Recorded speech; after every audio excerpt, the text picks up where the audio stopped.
திருப்பாடல் 69ஆம் அதிகாரம் 3வது வசனம். கத்தி கத்தி களைத்து போனேன், தொண்டையும் வறண்டு போயிற்று, என் கடவுளாம் உமக்காக காத்திருந்து என் கண்கள் பூத்து போயின. எப்படி ஆயிட்டான் சொல்லுங்க? என் கண் என்ன ஆயிட்டு? சிஸ்டர் சொல்லுங்க, பிரதர் சொல்லுங்க, என் கண் என்ன ஆயிட்டு? பூத்து போச்சு. அப்படின்னா என்ன அர்த்தம்?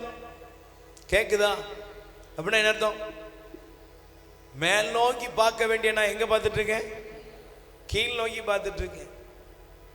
இன்னைக்கு நிறைய நேரங்கள்ல வாழ்க்கையில விரக்தி, வாழ்க்கையில சந்தித்த பிரச்சனை, வாழ்க்கையில சந்தித்த ஏமாற்றம், இதெல்லாம் உங்களை எங்க கொண்டு போயிட்டுனா ஒரு நடபனமா அப்படியே உங்களை ஒரே இடத்துல உங்களை உட்கார வச்சுட்டு, அல்லேலூயா, கைகளை வேறு சொல்லுங்க, அல்லேலூயா.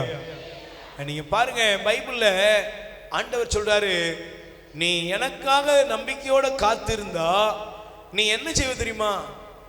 கழுகை போல உயரே எழும்புவாய். ஆமென். அதனால அழகா சொல்லுவாங்க, கழுகு வானத்துல பறக்குமா. Praise the Lord. சொல்லுங்க, கழுகு. நீங்க கழுகிட்ட இருந்து படிச்சுக்கோங்க. கழுகிட்ட இருந்து ஒவ்வொன்றிட்ட இருந்து படிக்கிறதுக்கு நிறைய பாடம் இருக்கு. கழுகு வானத்துல பறக்கும். அல்லேலூயா.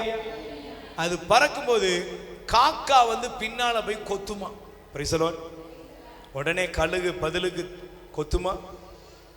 அழகா சொல்றாங்க, கழுகு பதிலுக்கு போய் என்ன செய்யாது? காக்காவை போய் தீண்டாதான். கழுகு என்ன பண்ணும்னா அதை விட மேல பறக்குமா. பக்கத்துல கை கூட சொல்லுங்க, குப்பை அள்ளி போட்டா நீனும் குப்பை அள்ளி போட்டே இருக்க போறியா? இன்னைக்கு என்ன பண்ணுறது பாருங்க, சிலர் அப்படியே தான் இருப்பாங்க. அவ குப்பையை கொட்டுறான், நானும் குப்பையை கொட்டுறேன். அவ திட்டுறா, நானும் திட்டுறேன். அவ சபிக்கிறா, நானும் சபிக்கிறேன். நீ சில பேர் எத்தனை ஜப கூட்டத்துக்கு வந்தாலும் சுபாவம் மட்டும் என்ன செய்யாது. அது பிறகு சொல்லுவாங்க, ஒண்ணுமே நடக்கலாம். எப்படி நடக்கும்? அல்லேலூயா. கழுகு காக்கா கொத்திச்சான். பறந்துகிட்டு இருக்கிற கழுக காக்கா கொத்துதுங்க. உடனே கழுகு ரிப்பீட் பண்ணி அதுவும் போய் கொத்தாது. என்ன செய்யுது? டேய், நீ இவ்வளவுதான்டா பறப்ப அப்படின்னு கழுகு அதை விட மேலாக பறக்கும் பொழுது காக்காவை நினைச்ச முடியாது. பக்கத்துல கை குடி சொல்லுங்க, உன் லெவல் வேற லெவல்ப்பா. நீ அவங்களே பார்த்துக்கிட்டு இருக்கிற சாரா, உன் லெவல் வேற, நீயே மற்றவங்களை பார்க்குற. பிரதர், நீங்க ஏன் பிரதர் அவங்களே பார்த்துக்கிட்டு இருக்கீங்க? ஐயோ, அவங்க என்ன தீண்டுறாங்க, இவங்க என்ன தீண்டுறாங்க, இவங்க என்ன பண்றாங்க. ஒன்னும் இல்லை, நீ அவங்கள விட்டு மேல போப்பா, உன் லெவல் வேறப்பா. ஆண்டவர் சொல்றாரு, நீ கழுகு போல மேல போக வேண்டியவப்பா. அவங்க அப்படித்தாங்க இருப்பாங்க, நீங்க எப்படி இருப்பீங்க? தேவன் உங்களை மேலாக ஆசீர்வதிப்பார். ஆமென். சொல்லுங்க, அல்லேலூயா. இந்த உலகத்துல சின்ன வட்டத்தில் இருக்கக்கூடிய ஆள் இல்லை நீ.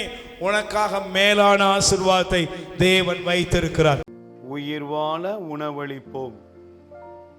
இரக்கத்தின் ஊற்று கத்தோலிக்க தியான இல்லத்திலிருந்து பிள்ளைகளால் கைவிடப்பட்ட வயதான அப்பா அம்மாக்கள் 100 பேருக்கு தினமும் அவர்கள் இருக்கும் இடங்களுக்கு உணவு கொண்டு போய் கொடுக்கப்படுகிறது. அன்புக்குரியவர்களே, உங்கள் பிறந்த நாள், திருமண நாள், உங்கள் இல்ல வைபவங்கள், இறந்தவர் நினைவாக நீங்கள் உணவளித்து உதவி செய்யலாம்.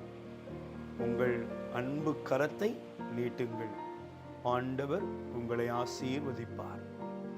எங்கள் முகவரி: இரக்கத்தின் ஊற்று கத்தோலிக்க தியான இல்லம், புன்னைக்காயல், தூத்துக்குடி மாவட்டம்.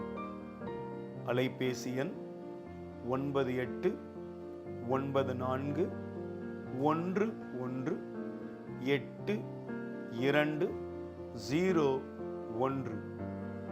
கடவுள் உங்களை நிறைவாய் ஆசீர்வதிப்பாராக.